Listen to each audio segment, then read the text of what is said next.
Hello dear patients, thank you so much for the channel subscription.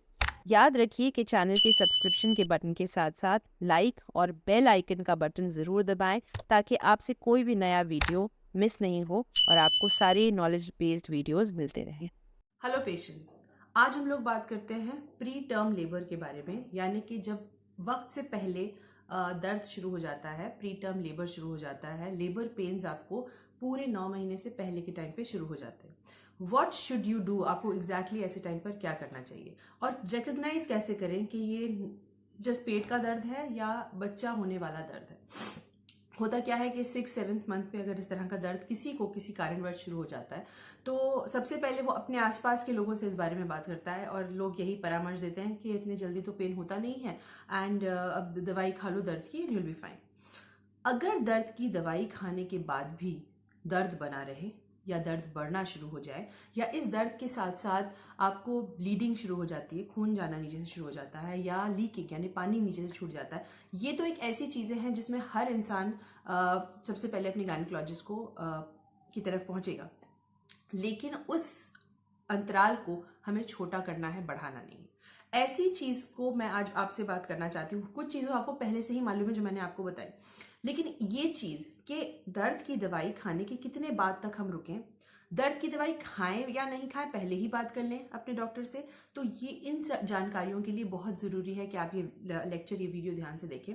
मेरा इसके अंदर advice ये है कि जब भी आपको इस तरह का दर्द शुरू होता है नीचे की तरफ, जो खींचने वाला दर्द है, ऐसे और फिर रिलैक्स, फिर ऐसे और फिर रिलैक्स, इसमें सबसे अच्छा तरीका ये है कि आप सबसे पहले अपने गायनेकोलॉजिस्ट को फ़ोन करें।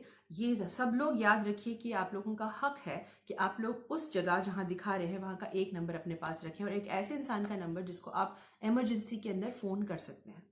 जब आपने उसको फ़ोन किया और आपको इसका जवाब मिल गया कि हाँ आप दवाई खा लीजिए दर्द की, और फिर हमको 2 घंटे में बताइए अगर आपका दर्द ठीक हो रहा है या नहीं। दर्द ठीक नहीं होता तो तुरंत आइए। ये बिल्कुल सही और सटीक राय है, आप ये कर सकते हैं और करना चाहिए। मान लीजिए आप सेम सिटी के अंदर है, तब तो कोई प्रॉब्लम ही नहीं है, वर्किंग आवर्स हैं, जाके दिखा लीजिए, बेस्ट तरीका है। इसमें दो चीज़ों का खतरा है। एक तो ये कि कुछ लोगों को साइलेंट डायलिटेशन होता है, यानी कि धीरे धीरे करके वो लोग बहुत तेज़ी से लेबर में चले जाते हैं बिना ज़्यादा दर्द हुए। ऐसे लोग कहीं पे भी डिलीवर कर सकते हैं, उस बात का खतरा है। दूसरी चीज़ कि जब ये पेन आ रहा है तो बच्चे का क्या स्थिति है, बच्चे का हार्ट कैसा चल रहा है, ये आपको किसी भी तरह से घर में पता नहीं चलेगा। करेक्ट, वो मूवमेंट तब तक करता रहेगा जब उसमें थोड़ी सी भी जान बाकी है।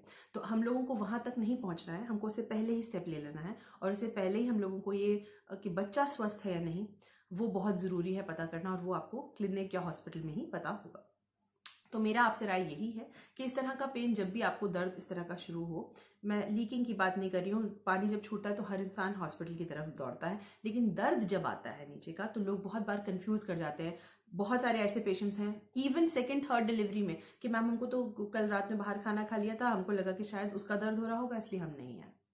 ओके, कुछ लोग हैं कि हमको तो होता ही रहता है पेट में दर्द, हम इसलिए नहीं है, हम 10 दिन से हमारा पेट खराब था इसलिए हमने। तो दीज आर, ये कुछ ऐसी चीज़ें जिससे आप कंफ्यूज कर सकते हो अपने इस प्री टर्म लेबर को। तो मेरा सिर्फ कहने का मतलब ये है कि वो बहुत ही स्पेसिफिक दर्द होता है, दवाई खाने से भी वो नहीं जाता और इनफैक्ट वो बढ़ना शुरू हो जाता है इंटेंसिटी में। तो इट्स वेरी इजी कि आप उसको समझ पाओ। नहीं समझ रहे हैं तो आपको तब तो हॉस्पिटल आ ही जाना चाहिए, चेकअप कराने में कोई हर्ज नहीं। Thank you so much.